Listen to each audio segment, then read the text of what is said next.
নমস্কার বন্ধুরা, জয়া রান্না বান্নায় আপনাদের সকলকেই স্বাগতম। আজকে আমি পটল চিংড়ির রেসিপি শেয়ার করব আপনাদের সাথে।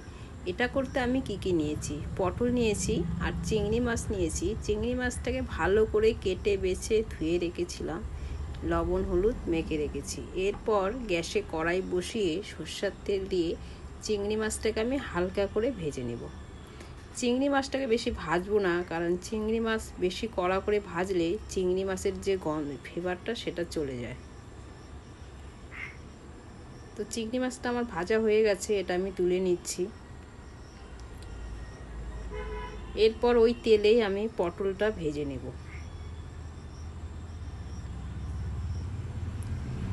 সামান্য একটু লবণ দিচ্ছি, লবণটা দিলে তাড়াতাড়ি হয়। একটু হলুদও দিয়েছি যাতে দেখতে একটু ভালো লাগে। তো এটা আমার ভাজা হয়ে গেছে, এটা আমি এখন তুলে নেব।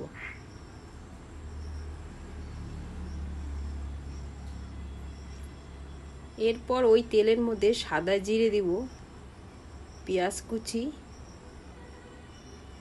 দিয়ে একটু ভালো করে নাড়াচাড়া করছি। টমেটো কুচি দিয়ে দিলাম, লবণ দিচ্ছি, হলুদ দিচ্ছি। এরপরে জিরে, আদা ও লঙ্কার গুঁড়ো মিশিয়ে রেখেছিলাম সেটা দিয়ে দিলাম।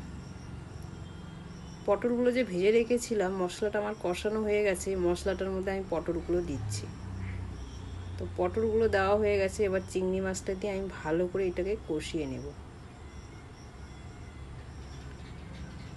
তো এটা আমার কষানো হয়ে গেছে, এরপরে আমি হালকা একটু জল দেব। এটা বেশি ঝোল ভালো লাগে না, মানে একটু হালকা।